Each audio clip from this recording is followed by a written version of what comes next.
Dejo con ustedes al señor Alejandro García Miño, asesor de Ciencias Básicas de la Universidad Tecnológica de Chile, INACAP, quien presenta el tema La resolución de problemas en la enseñanza de las matemáticas en INACAP. Buenas tardes. Antes que todo quisiera agradecerles la participación. Yo creo que es un momento súper importante tanto para la institución, para mí como asesor de Ciencias Básicas y para muchos de ustedes, sobre todo algunos que son de la disciplina. Muchas gracias. Como soy profesor tengo la mala costumbre de pasearme, exactamente. Lo que voy a presentar yo es bastante académico por un lado y por otro lado también muestra un poco el trabajo que hemos estado haciendo como vicerrectoría académica en el marco de la instalación de una competencia que para nosotros es tremendamente importante, que es la resolución de problemas. Y la resolución de problemas trasunta a todos los ámbitos de la institución y en particular en matemática tiene un foco bastante específico y que lo atiende la disciplina.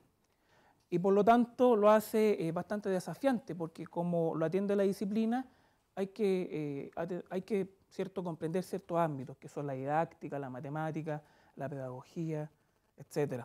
Entonces, en particular, la resolución de problemas en el contexto inacapino. Mi presentación va a tener componentes también un poco académicas y también un poco disciplinarias. Entonces, la primera pregunta es, ¿qué es lo que es un problema? Es una pregunta que es bastante compleja de resolver. De hecho, prácticamente 2 años hemos estado trabajando para que nuestros docentes comprendan lo que es un problema. Entonces, como esto de aprender haciendo, lo primero que les planteo es un problema. Entonces, es un problema bastante simpático y fácil de entender. 2 amigos fueron a comer a un restaurante, ¿cierto? La cuenta salió 50 pesos, bastante barato el almuerzo. Claro, porque era en Argentina. Cada uno pagó 25 pesos al garzón. Sin embargo, el dueño del local, amigo de uno de los hombres que estaba comiendo, le indicó disimuladamente al garzón, ¿sabe qué? Hágale un descuento a la cuenta, porque 50 pesos es mucho, quiero que le cobren un poquito menos. Entonces el garzón, ¿cierto?, dado que recibió esa instrucción, el descuento de 5 pesos, dijo, bueno, para dar la misma cantidad de pesos enteros a cada uno, decidió quedarse con 3 pesos. El garzón se dio su propina y darles 1 peso a cada uno. ¿Cierto? ¿Se entiende, no? Y así la cuenta quedaría cuadrada. Por lo tanto, cada uno habría pagado 24 pesos. Cada hombre pagó 25, le devolvieron 1, y por lo tanto, en realidad, cada uno pagó 24 pesos. En total pagaron 48 pesos. Pero el garzón se quedó con 3 pesos. Y si uno suma, 48 más 3 es 51. ¿Dónde quedó el peso? Es un problema, ¿no? O sea, alguien se robó el peso, no fue el garzón, no fueron las personas, no fueron los comensales. Bueno, se lo voy a dejar planteado. Después, si quieren, lo podemos discutir. Otro problema, que también ya en el ámbito más bien disciplinario y las matemáticas, es la siguiente pregunta. ¿Cuál es la suma de los números impares? Y la suma de los números impares, quienes tienen cierto conocimiento, saben que corresponde al cuadrado del enésimo número. Y por lo tanto, si uno observa esa figura, uno dice, bueno, ¿cuántos puntitos hay en total? En total hay 4 por 4, 16 puntitos. Pero si uno empieza a observar y recorrer el cuadradito a través de el primer punto que está en la esquina izquierda, que está en azul, después los siguientes 3, después los siguientes 5, los siguientes 7, después van a venir 9 puntos y así sucesivamente, voy a recorrer el cuadrado completo, pero sumando una cantidad impar de puntos cada vez. Y eso es una demostración. Acabamos de demostrar que la suma de los números impares coincide con el cuadrado del número más grande, digamos. Y un problema matemático. Se puede plantear en términos abstractos, en términos de sumatoria, etc. Pero básicamente este monito resuelve un problema que es un problema clásico que uno pregunta en los cursos de álgebra de primer año, en matemática 1, por ejemplo. Entonces, bueno, de alguna forma nos hemos dado cuenta que un problema a priori no tiene solución, al menos no aparente y no evidente. Vamos a acercarnos un poquito a la concepción de problema, pero antes voy a preguntar, ¿por qué la resolución de problemas? Porque la resolución de problemas a priori puede aparecer un poco desagregada de lo que es la educación matemática, pero en realidad no es así. En realidad la resolución de problemas tiene fuertes implicancias en el desarrollo cognitivo, el desarrollo de capacidades de razonamiento, análisis, comprensión lectora, imaginación y creatividad. Permite desarrollar estrategias de resolución, estrategias que pueden trasuntar a un problema matemático, o un problema de la profesión, o un problema de otras disciplinas. Sirve como catalizador de conocimiento matemático. A partir de un problema uno perfectamente podría explicar una teoría. A partir de un problema uno perfectamente podría explicar un contenido, un concepto matemático. Y constituye esencialmente el corazón de las matemáticas. Entonces, cuando uno se plantea esto del desarrollo de la competencia de resolución de problemas, el principal foco es comprenderla en el contexto disciplinar y comprender que básicamente la resolución de problemas constituye el corazón de las matemáticas y constituye el corazón y la forma en cómo se desarrollan las matemáticas y cómo los matemáticos hacemos matemáticas. El problema, valga la redundancia, es instalar la resolución de problemas de forma adecuada y hacer el tránsito en esta concepción epistemológica de cómo se desarrolla la matemática hacia lo que es la educación y la enseñanza de la matemática. Y obviamente no son conceptos desagregados. Entonces la pregunta natural, bueno, ahora que uno ya más o menos entiende lo que es un problema y tiene alguna justificación de por qué uno debiera trabajar y enseñar matemática a través de la resolución de problemas, la primera pregunta, bueno, los problemas, ¿cómo se resuelven?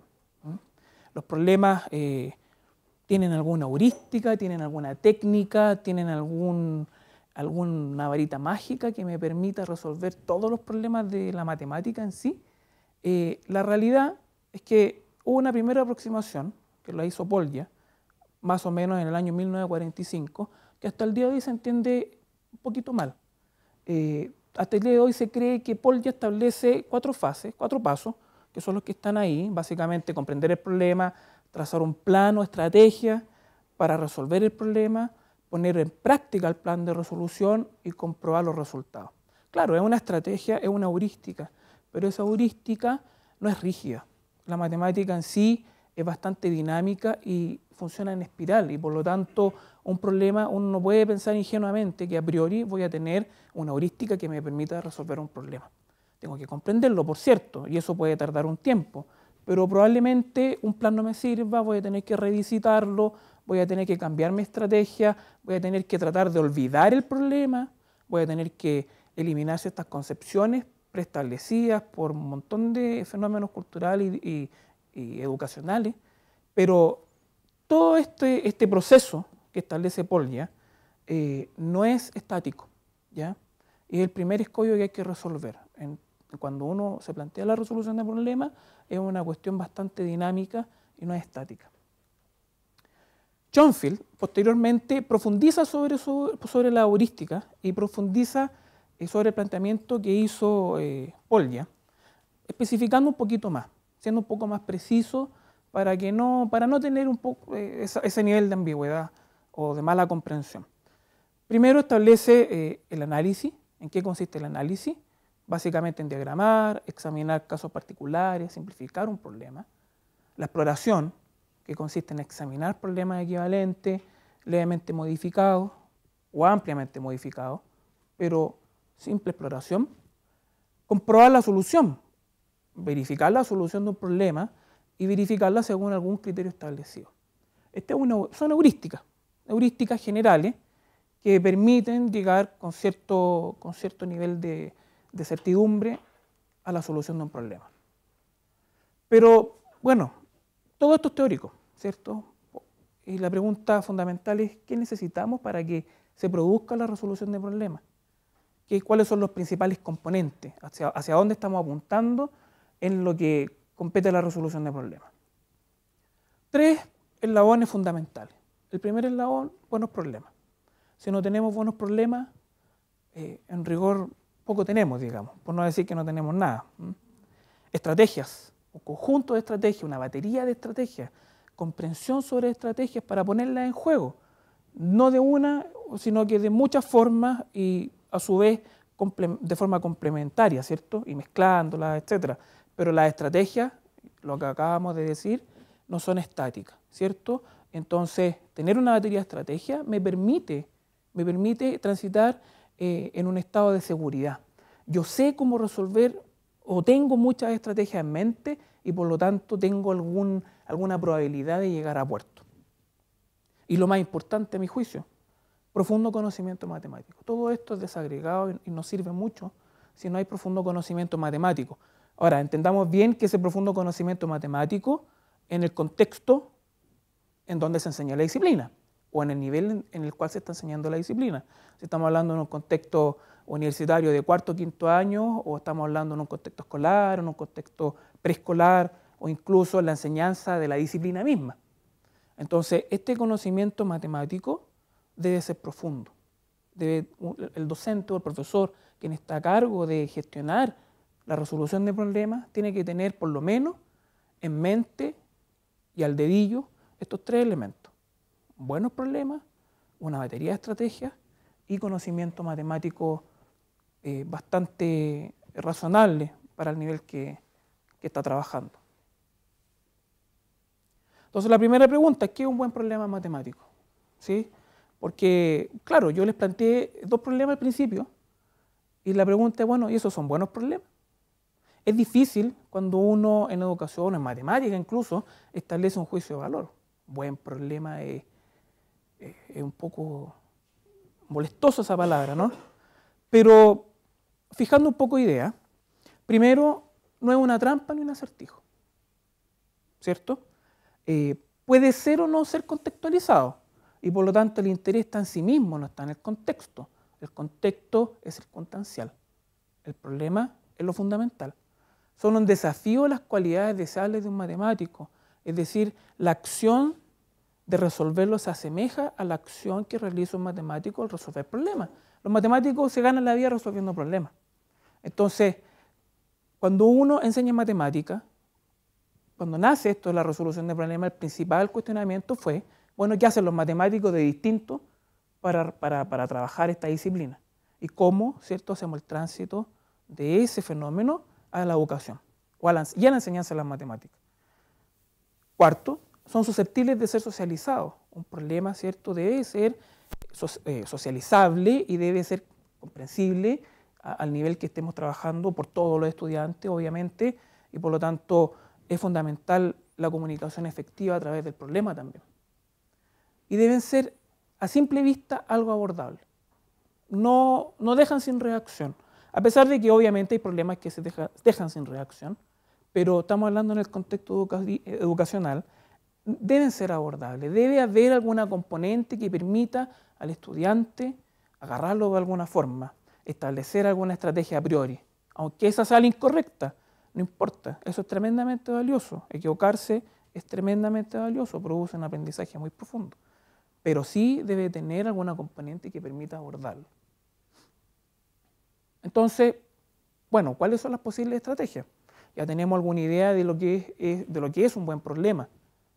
Y las posibles estrategias, básicamente, resolver problemas semejantes, ya sea un problema más simple, un problema más fácil, reducir el universo del problema, es una estrategia, experimentar, buscar regularidades, buscar patrones, evaluar, buscar con numeritos, es cuando uno le dice al estudiante, bueno, reemplace, investigue, explore. Dibujar, el dibujo y la visualización no es ajena, muy por el contrario. Hay áreas en matemática y demostraciones en matemática como la que les mostré, que un dibujo vale más que 1000 palabras. Hay áreas en matemáticas que demostraciones son prácticamente no se pueden escribir, aunque no lo crean. Son prácticamente, no se pueden describir ni escribir. Un dibujo vale mucho más que eso. Declarar un lenguaje, una notación adecuada, la rigurosidad en matemática es fundamental. la suma, la igualdad, tiene que ir donde tiene que ir, la comita tiene que ir donde tiene que estar, etc. La notación es clara, es clave. Descomponer en varios problemas más simples. Muchas veces tenemos un tremendo problema, pero cuando lo dividimos en problemas más simples, permiten llegar a una solución o incluso, no importa, resolver el problema más simple. Ya es un gran triunfo y ya se ganó, se avanzó. La inducción básicamente permite establecer una regla y verificarla en un paso siguiente. Ese proceso inductivo y repetitivo y permite establecer una regla para un siguiente paso, también al estudiante y al profesor, por cierto, permite establecer generalidades. Y uno de los objetivos muchas veces, en muchos problemas, establecer ciertas generalidades. La contradicción tiene una particularidad, entrega más información. La información de mi hipótesis y suponer que lo que quiero verificar es falso. Eso también se agrega como hipótesis, aunque no lo crean, pero es una herramienta muy potente, que está íntimamente relacionada con el reducto al absurdo. En ambos casos, o llegamos a una contradicción o suponemos que el problema es falso, que el problema no se puede y llegamos a alguna consecuencia. Otro caso muy importante, suponer el problema resuelto. Muchas veces no tenemos el problema ni una estrategia a priori, pero si acaso el problema fuera cierto, estuviera resuelto, construimos una estrategia. También es parte de una estrategia. Obviamente, la preferida de los estudiantes, aplicar alguna receta, que es la estrategia a priori. Todos los estudiantes, cuando se enfrentan a un problema, la primera pregunta natural, bueno, ¿cuál es la fórmula? ¿Cuál es la fórmula? Con la fórmula adecuada resuelvo el problema. No, eso es falso. La fórmula adecuada no me resuelve nada. Probablemente tener una buena receta me va a permitir combinar alguna estrategia. Obviamente es útil. Y también hay áreas en matemática y hay asignaturas en matemática que, aunque uno no quiera, se basan en recetas. Pero esas recetas bien empleadas resuelven problemas, ¿cierto? Y experimentar o manipular manualmente. No necesito, ¿cierto?, un lenguaje muchas veces abstracto, no necesito un lenguaje depurado, basta con monitos, basta con lapicitos, con lo que sea, pero que me permita experimentar y manipular. El método Singapur hace eso, nace en lo concreto, pasa por lo visual y después uno se va a la abstracción. La abstracción es el tercer paso, es el paso más complejo, pero es posteriori. Entonces, experimentar o manipular manualmente también permite tener esa cercanía.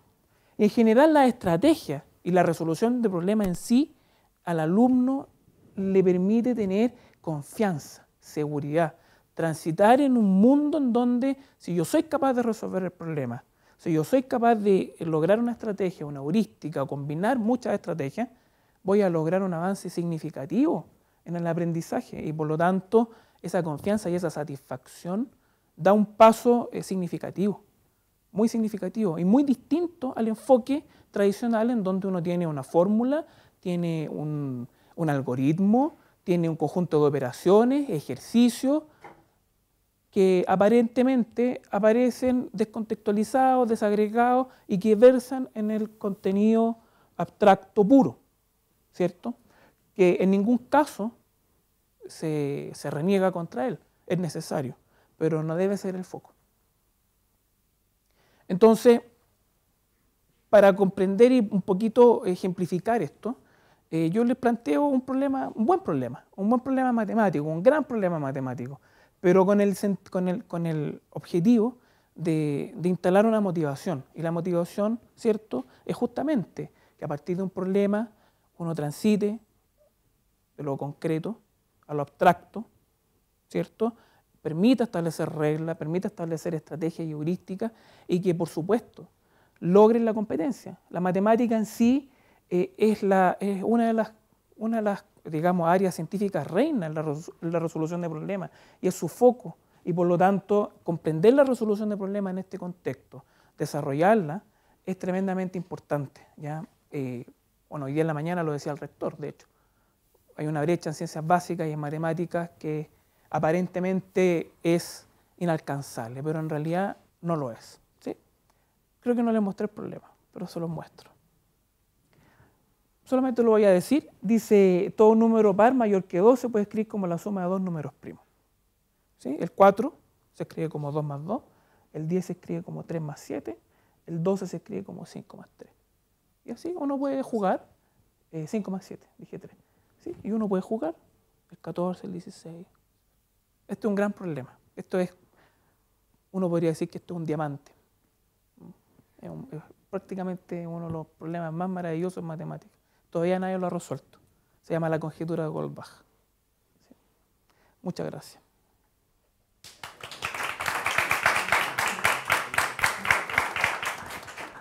Agradecemos la participación de Alejandro.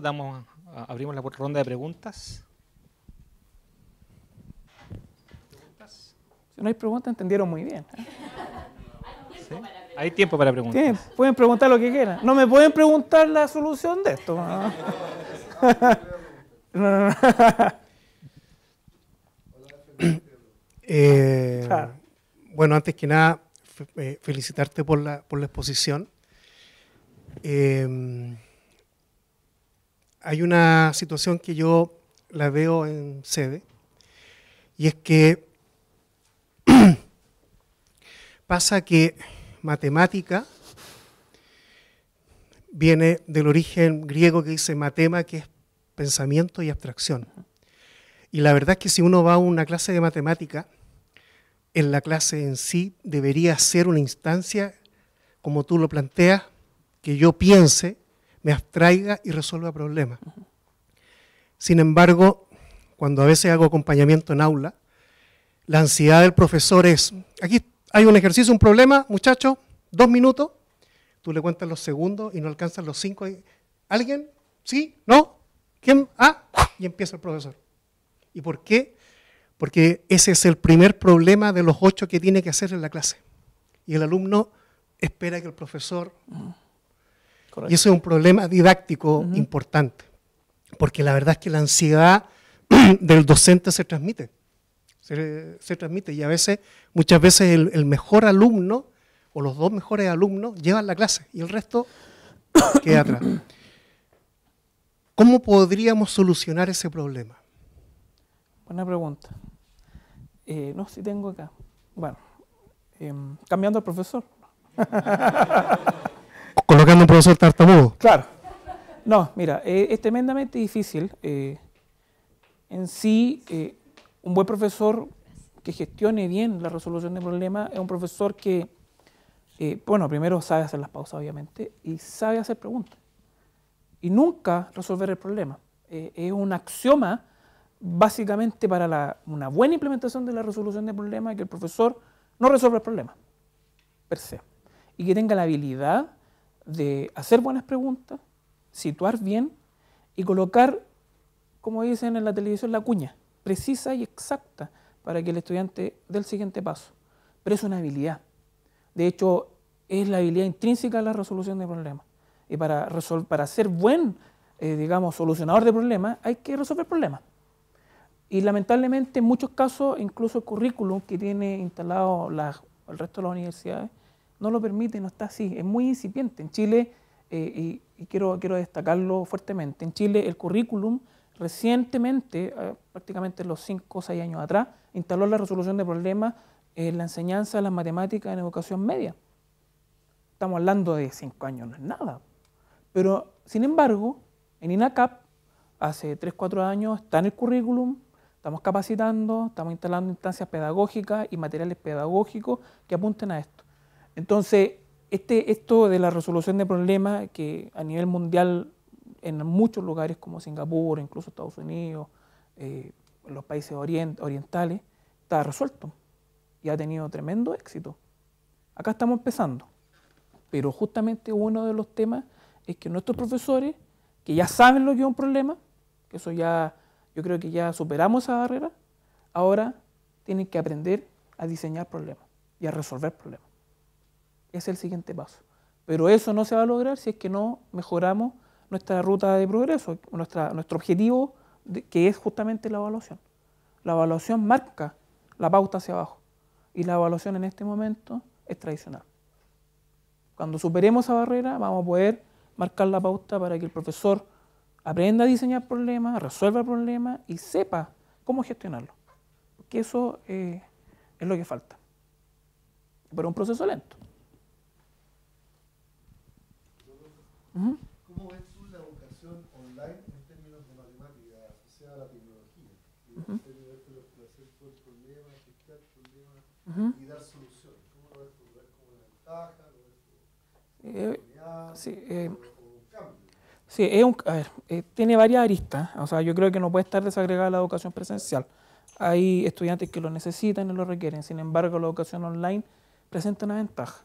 La capacidad y las formas que tienen los estudiantes hoy en día, de hecho en la presentación de la mañana, de alguna forma cuando hizo el comentario Rodrigo, se instaló y se hizo el comentario de que los estudiantes y nuestros alumnos están aprendiendo de forma distinta.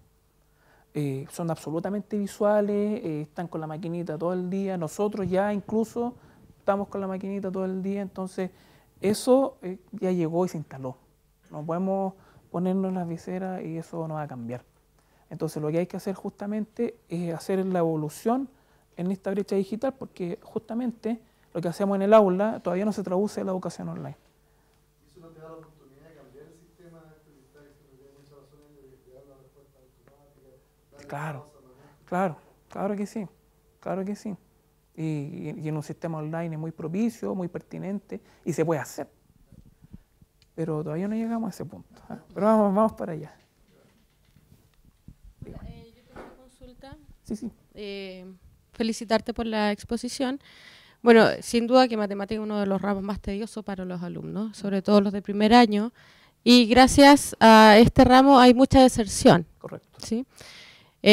Dentro del currículum de INACAP está lo que corresponde a problemas de planteo. Sin embargo, tú decías que debíamos manejar un conocimiento profundo en matemática. En ese contexto. Claro, en el contexto de la unidad. Y también, olvidé lo que te iba a decir. La comprensión lectora. Lamentablemente, hoy en día, nos encontramos con una gran cantidad de alumnos en primer año que no tienen comprensión lectora. Por lo tanto, si no entiende lo que está leyendo, es bastante crítico y es un problema súper grande que pueden desarrollar, más aún si no tienen el conocimiento matemático que necesitan. ¿Qué se hace o qué podemos hacer nosotros como docentes, en este caso matemática, para los alumnos de primer año si vienen con ese problema, que es un problema de lenguaje? Bueno, yo diría que es un problema institucional, ¿ya? Y lo estamos trabajando, bueno, Marjorie, la asesora del área de formación general. Hay dos líneas, digamos, de trabajo claras y que tenemos tremenda prioridad. La resolución de problemas en sí requiere una excelente comprensión lectora, lamentablemente. Y también requiere el dominio de las emociones y sobre todo el dominio de la frustración. Nuestros estudiantes en sí no tienen tolerancia a la frustración y tampoco entienden lo que leen. Esos dos escollos, ¿cierto?, ponen una barrera insoslayable frente a la resolución de problemas. Y obviamente, institucionalmente lo estamos trabajando y la idea nuestra es vincularlo. Pero yo creo que el docente ya hace mucho, ya tiene tremenda carga y tremenda responsabilidad, no le podemos delegar esa responsabilidad, sino que apoyarlo. Y eso es lo que queremos hacer, apoyarlos para que puedan sobrepasar esa problemática. Lamentablemente yo lo digo porque la resolución de problemas de planteo no es una unidad en sí, ni un contenido, sino que es algo transversal. Correcto. A todas las unidades que corresponden al semestre o quizás al año, a los 2, a los 3 años quizás que van a tener clase. Por lo tanto, si es álgebra el primer semestre, quizás en tercer año va a ser un cálculo 2 que también va a venir con una aplicación. Entonces, la verdad es que es un problema bastante complicado. Sí. Agradecemos a Alejandro. Muchas gracias. Muchas gracias. Gracias. Tu exposición. Perfecto. Tu Muchas gracias. certificado. Gracias. Muchas gracias.